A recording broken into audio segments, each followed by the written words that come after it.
Getúlio foi o maior presidente da história do Brasil. Getúlio governou o Brasil durante 17, 18 anos, praticamente, não de forma ininterrupta. E Getúlio, todo mundo tem as suas realizações. Eu tenho uma listagem das realizações de Getúlio aqui. Se você for ver as realizações da nova República Brasileira, é de vender e destruir isso aqui e mais aquilo que foi feito pelos 3 generais de 68 a 78, realizações de Getúlio. Criou a CSN, a maior indústria siderúrgica do Brasil e da América Latina e uma das maiores do mundo. Que lindo! Foi destruída, foi vendida. Quem participou da venda, Ciro Gomes. Proibiu o usura através do decreto 22626, de 7 de abril de 33. Instituiu incentivos ao casamento e à natalidade em 41. Instituiu a CLT em 1º de maio de 43. Em 39 existia mais de 50 mil estabelecimentos industriais no Brasil. Em 39. Derrotou as oligarquias paulistas da Revolução Constitucionalista. Mentira. Mentira. Mentira. Promulgou o Código Eleitoral instituindo o voto secreto, o direito do voto feminino e a justiça eleitoral. Criou a Companhia Vale do Rio Doce em 1943, que depois foi doada pela quadrilha da Nova República, a turma do Chico Buarque do Vai Passar. Criou o Conselho Nacional do Café em 31 para superar a crise de superprodução de café. Impôs um decreto que o Estado deveria gastar menos de 10% de sua renda na educação primária. Pelo menos 10%. O número de escola primária cresceu 50%, o número de estudantes cresceu 60% e as matrículas na escola primária cresceram 75%. E o total de alunos do ensino secundário cresceu 150%. Criou o INEP, Instituto Nacional de Estudo e Pesquisa Educacionais, atual responsável pelo Enem, que agora virou uma agenda WOC. Criou o Serviço de Radiodifusão Educativo para transmitir conteúdos educacionais pelas rádios MECs que tem por aí, que foram todas destruídas e entregues para pastores neopentecostais. Criou o Instituto Nacional de Cinema Educativo, legalizou a capoeira em 37 e reconheceu como esporte em 53. Instituiu o Dia do Índio, 43. Criou o primeiro curso de museu do Brasil para formar profissionais para trabalhar em museu. Criou o Serviço do Patrimônio Histórico e Artístico Nacional, o IPHAN. Criou o Conselho Nacional de Pesquisa. Criou a Coordenação de Aperfeiçoamento de Pessoal de Nível Superior, o CAPES. Criou o IRB, para impedir que empresas nacionais fossem transferidas para o exterior. Não adianta que tentaram aqui e roubaram tudo. Nacionalizou os recursos hídricos e minerais através do Código das Águas. Criou a Fábrica Nacional de Motores, a FENEME, para produzir caminhões e tratores no setor automobilístico. Foi, na época, um convênio com a Isotta Frattini, italiana. Promulgou a Lei de Sindicalização de Nítida Inspiração Corporativista, que regulava a sindicalização das classes patronal e operária, inovando em pontos cruciais. Instituiu a Lei de Amparo ao Trabalhador Brasileiro, na época, que garantia a presença mínima de 2/3 dos empregados nacionais em qualquer estabelecimento.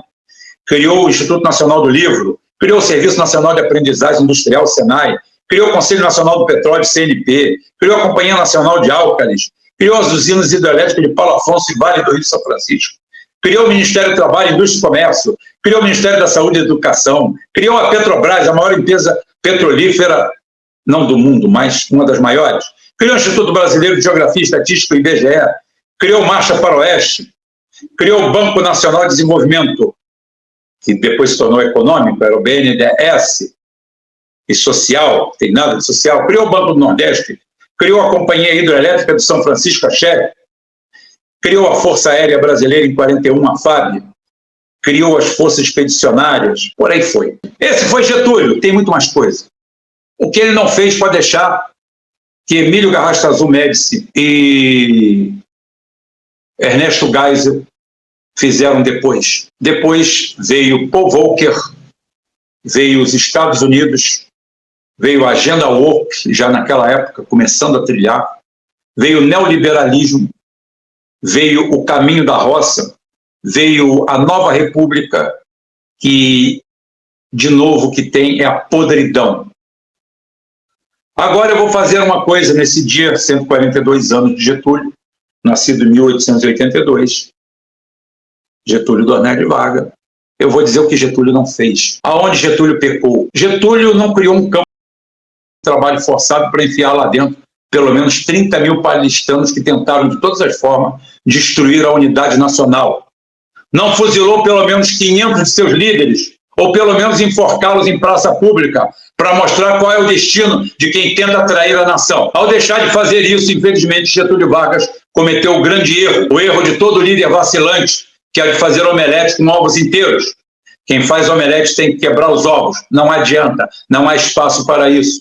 O poder não perdoa. Depois desse dia, recriamos a elite mais hedionda desse país. Uma elite fétida, entreguista, movida apenas pelo dinheiro, pela ganância, pela ignorância, pelo autocentrismo, que é a elite paulistana. A única coisa que se assemelha a essa tragédia de mantê-los todos unos, vivos e mandando no Estado, foi Juscelino Kubitschek, que em 1960, tirando todo o poder e protagonismo do Rio de Janeiro, cria uma cidade fictícia de Araque, no meio do nada, movida à corrupção, para satisfazer o seu ego, e simplesmente cria a central de desnacionalização do Brasil, uma Nárnia, uma cidade das maravilhas, uma cidade faz de conta, que vive apenas de negociata, de desvio de dinheiro, de roubalheira e de manter a elite mais corrupta do planeta por metro quadrado. Brasília não produz nada, a não ser escândalos. Brasília não tem produção de coisa alguma, mas é o maior IDH do Brasil. Tem regiões de Brasília, como o Lago Sul, onde, ou a Península Sul, lá, onde o IDH é superior de Monte Carlo, de qualquer cantão suíço. Essa é a segunda facada nas costas do povo brasileiro. A primeira foi Getúlio não colocar medo em golpista, não enquadrar todo mundo, não bater em cima da mesa e ser, sim, o líder de verdade. O Brasil precisava, naquele momento, dessa decisão. Erra também ao mandar para a Europa brincar de Segunda Guerra. Uma Segunda Guerra já ganha. Só serviu para a escola de golpes, para a nossa elite militar, voltarem liderados por canalhas como Eduardo Gomes, artífice do golpe de 64, que tentou isso muito grande. Só não destruíram o Brasil nessa época, em 64, porque em 68 houve contragolpe, o AI-5, e o resto é história. Se eu for ficar falando de história, meu canal não vai ser mais de geopolítica, além do que não vou ter audiência, porque os únicos canais de história que têm audiência no Brasil são os canais bancados pelo sionismo, pelos seus milhões de robôs, com seus influencers, tá, regiamente pagos. Tá? Então é isso aí. O que Getúlio deixou de fazer foi o principal que bateu nesse país e desestruturou o país. A elite paulistana da Revolução, que eles chamaram de Revolução Integralista, deveriam todos balançar na ponta de uma corda. Doa a quem doer. Um campo de com 30 mil pessoas lá, por 5 ou 10 anos, para provar que contra a União Nacional não se levanta um dedo, que quem levantar um dedo perde o pescoço. Brigue dentro das 4 linhas. Brigue onde tenha que brigar, mas não atente contra o país. Muito pelo contrário, ele leva as indústrias para lá. E depois o tiro de misericórdia vem com o arrogante pavão Juscelino Kubitschek, criando aquele lixo chamado Brasília. Uma central administrativa no meio do nada, desinfla o Rio de Janeiro perde importância, São Paulo cresce economicamente até o ponto da última facada, que é a destruição por naginarras e uma gangue bem azeitada de coelhos, alguns com apito na boca, outros não, que simplesmente acabam de destruir a Bolsa de Valores do Rio de Janeiro, transferindo toda a decisão econômica para São Paulo. O paulista caga e anda para o Brasil, está de costa para o Brasil. Urra, nego! Nós temos agora a Farinha Lima, aquele lugar ligado ao Porto de Santos. Quando não tem pó de café, vai outro pó qualquer. O importante é ter pó para vender. Se tem comprador, a gente vende. Assim, o Porto de Santos é o maior entreposto do mundo. Todos os dias saem de lá carregamentos e carregamentos para abastecerem os narizes nervosos, principalmente do Ocidente e do Norte, que no paralelo ou em latitude está no mesmo nível dos Estados Unidos, da Europa, e todos eles é que fazem um grande consumo. População, eles têm 10%, agora consumo passa de 80%. Tudo isso passa por esse processo de desestruturação do Brasil, onde seu Getúlio Vargas tem culpa.